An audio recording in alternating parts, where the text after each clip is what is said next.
अगले भाव की आजुष का बंध हमारा इसी जन्म में होता है, तभी हम आगे की यात्रा कर पाते हैं। जब तक अगले जन्म की आजुष का बंध हम नहीं करते, तब तक हमारी अगली यात्रा तय नहीं होती है। बंद होगा आजुष का, तभी हम यहां से रवाना होंगे।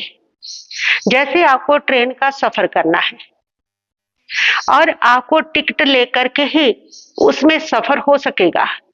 जब तक आप टिकट नहीं लेंगे तब तक आप सफर नहीं कर पाएंगे। उसके लिए आपको टिकट लेना आवश्यक है। इसी प्रकार अगले भाव की यात्रा बिना टिकट के आयुष्यबंध के नहीं होती है। उसके लिए आयुष्यबंध का होना बहुत जरूरी होता है। तो प्रश्न उठता है, वो आयुष्यबंध कौन करता है? क्या कोई भगवान करते हैं? भगवान कहते हैं कि आयुष्यबंध में मेरी कोई दखल अंदाजी नहीं है, मेरी कोई जिम्मेदारी नहीं है। आयुष्यबंध तुम स्वयं करते हो, अपने भावों के आधार पर, अपने कर्म के आधार पर, अपने अध्यवसाय के आधार पर। जैसे तुम्हारे अध्यवसाय भाव होते हैं उसके अनुसार तुम अपने आयुष का बंद करते हो कि तुम्हें कैसी आयु मिलेगी, छोटी मिलेगी, बड़ी मिलेगी, जैसा तुम्हारे कर्म के आधार पर है। तुम ही करते हो इसको, तुम ही भोगता हो इसके। तुम्हें नरक की आयुष का बंद करना है, तुम्हें देव की आयु में बंद किया है, तुमने मनुष्य की किया है, जब पशु जोड़ने की आयुष का बंद किया है। ये जो किया है ये सारा तुमने किया है अपने कर्म के आधार पर, अपने भावों का आधार पर। इसमें मेरी कोई जिम्मेदारी नहीं है। अगर भगवान आयुष्यबंध नहीं करते, हम स्वयं अपने भावों के आधार पर, कर्म के आधार पर आयुष का बंद करते हैं, तो फिर ये आयुष हम कब बांधते हैं, कैसे बांधते हैं? आयुष बंद जो होता है वह जितनी उम्र आपको मिली है उसके तीसरे भाग में होता है। ऐसे आयुष बंद के आपको 8 अवसर मिलते हैं जीवन काल में, 8 चांस मिलते हैं। उन 8 अवसरों में आपका आयुष बंद होता है, जिसे अपकर्ष काल भी कहा जाता है। अपकर्ष काल का अर्थ होता है आयु बंद के योग्य काल। ऐसे जीवन में 8 काल आते हैं जो आयु बंद के योग्य होते हैं, और वो आते हैं आपकी जितनी उम्र है उसके तीसरे भाग में। मान लो आपकी 81 ईयर्स की उम्र है, टोटल आपको इतनी उम्र मिली है, और उसका तीसरा भाग जो है वह बनेगा 54 ईयर्स। 54 ईयर्स में आपको पहला चांस मिलता है अगले जन्म की आयुष का बंद करने का।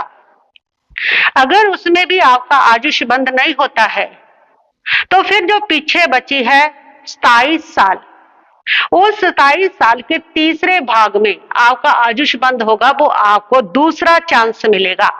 यानी तब आपको 18 वर्ष के बाद जो पीछे 9 वर्ष बचते हैं उसमें आपका आयुष बंद होता है। 18 वर्ष इधर जोड़ने से 54 में 72 ईयर्स में। अगर उस समय भी आपका आयुष बंद नहीं होता है तो उस समय फिर आगे जो 9 वर्ष बचे हैं उसके तीसरे भाग में होगा, 6 वर्ष निकाल करके तीसरे भाग में, और 6 निकाल दिए जब, तो ये आपकी आयुष होगी 78 ईयर्स में जाने के होगा। अगर उसमें भी आपका नहीं होता है तो आगे फिर आपको चांस मिलता है, जो आपके पास 3 वर्ष बचे हैं उसके तीसरे भाग में 2 और निकाल दो, यानी कि 80 साल की उम्र में। अगर उसमें भी आपका आयुष बंद नहीं होता तो जो 1 साल बचा है उसके तीसरे भाग में, यानी कि पिछले 4 महीने 8 महीने बीत जाने पर 1 साल में से 80 साल 8 महीने में, अगर उसमें भी आयुष बंद नहीं होता तो इस प्रकार उसके तीसरे भाग में जो 4 महीने बचे हैं फिर उसके तीसरे भाग में, और अगर उसमें भी नहीं होता तो मरने से पहले अंतर मुहूर्त में उसकी आयुष का बंद होता ही होता है। जब तक आयुष बंद नहीं होता तब तक यहाँ से यात्रा शुरू नहीं होती, मृत्यु नहीं होती है। इस प्रकार ये 8 अवसर व्यक्ति को मिलते हैं।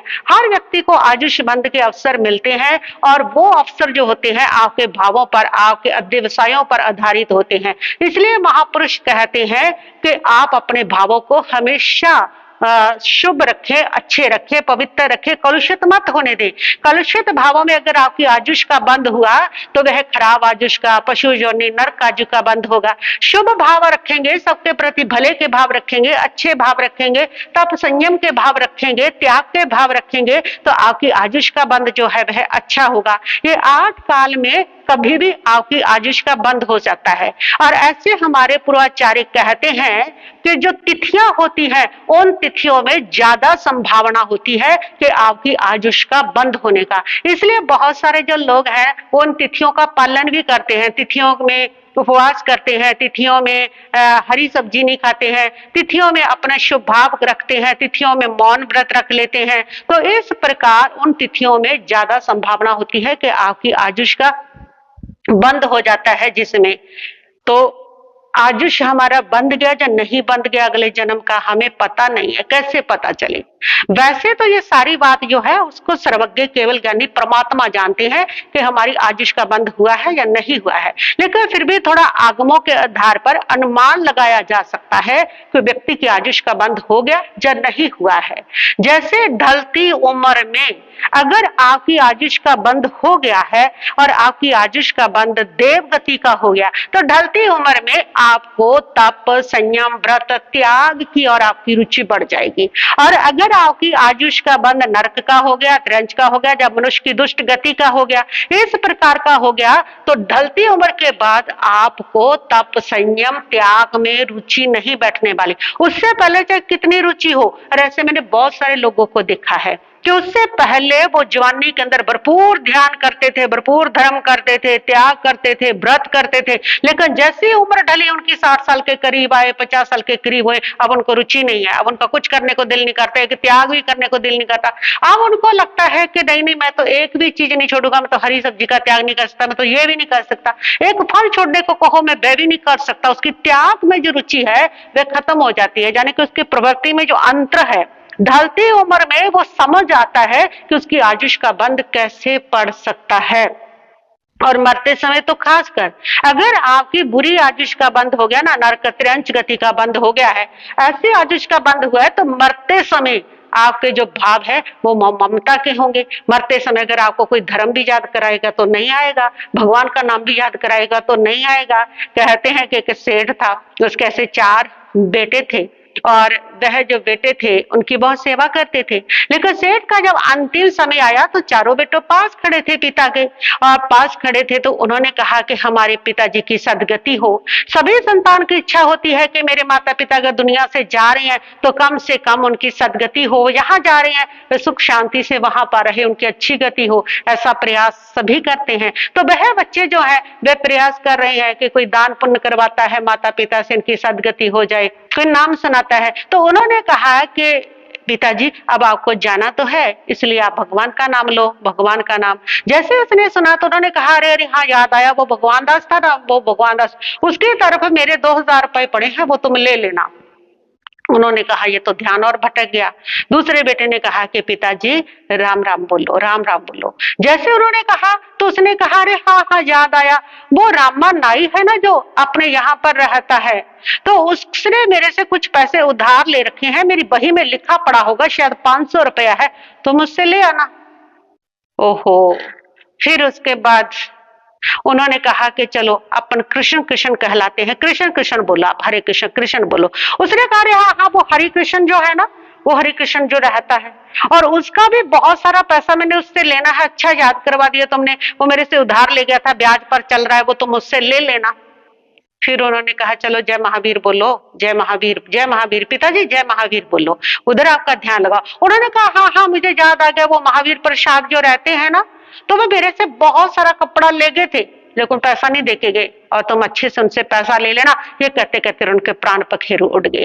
अंत समय एक बार भी भगवान का नाम उनके मुख से नहीं निकल सका। जिनकी बुरी गति का बंद हो जाता है ना, बुरी आयुष कर्म का बंद हो जाता है, नरक त्रंच की आयु जो बांध लेते हैं, उनको अंतिम समय आप कितना भगवान का नाम याद करवाओ, कुछ भी करवाओ, तो उनको वो नाम नहीं लेते हैं, वो नहीं सुनते हैं। लेकिन जिनकी अच्छी आयुष का बंद होता है, उनको अंतिम समय आप नाम सुनाते हैं तो वो सुनते भी हैं, उसके प्रति श्रद्धा भी रखते हैं और अपने मुख से उसका उच्चारण भी करते हैं। तो ये भी बताता है अंत समय में कि व्यक्ति कहाँ गया है, उसकी कौन सी आजुष थी और वो कहाँ पर पहुंचा है। और ढलती उम्र में भी उसकी जो प्रवृत्ति है वो बता देती है कि व्यक्ति ने कैसी आजुष का बंध किया है। अगर आजुष का बंध नहीं हुआ तो उसकी ढलती उम्र में एक अच्छी प्रवृत्ति होती है कि अब उम्र ढल रही है, धर्म ध्यान कर ले, कुछ ना कुछ त्याग प्रत्याख्यान कर ले, कुछ हम कर ले। लेकिन अगर उसकी देव आजुष का बंध हुआ तो भी उसका धर्म ध्यान में रुचि रहेगी। लेकिन अगर ढलती उम्र तक उसकी आजुष का बंध नरक त्रियंच का हो गया तो फिर उसकी पहले चाहे कितना धार्मिक है, अंतिम समय उसकी उस ढलती उम्र के बाद धर्म से रुचि समाप्त हो जाएगी। मेरे पास ऐसे बहुत सारे लोग आते हैं और वो कहते भी हैं आकर के कि महाराज जी इतना धर्म ध्यान करते थे, अब तो धर्म में मन ही नहीं करता। मैंने ऐसे एक औरत को देखा जो इतना धर्म ध्यान करती थी, जो साधु जीवन जीना चाहती थी और पूरा दिन स्थानक में रहती थी, पूरा दिन स्थानक में समय व्रत प्रत्याख्यान, उसका सबका प्याज लहसुन आलू सबका त्याग था उसका। लेकिन जब उसका अंतिम समय था वो सब खाने लगी। उसने कहा कि मैं नहीं कर सकती, कि मेरे से नहीं होतागा, मैं तो खाऊंगी, मेरी इच्छा हो रही है, और वो सब खाने लगी जो भी उसने छोड़ा था, जो त्याग किया था। तो इस प्रकार हम इस प्रवृत्ति से देख सकते हैं कि अच्छी आजुष का बंध नहीं हुआ तो आप अपनी ढलती उम्र में आपकी प्रवृत्ति किधर जाती है, उससे भी आपको अपनी आजुष का जो अनुमान है वो लग सकता है।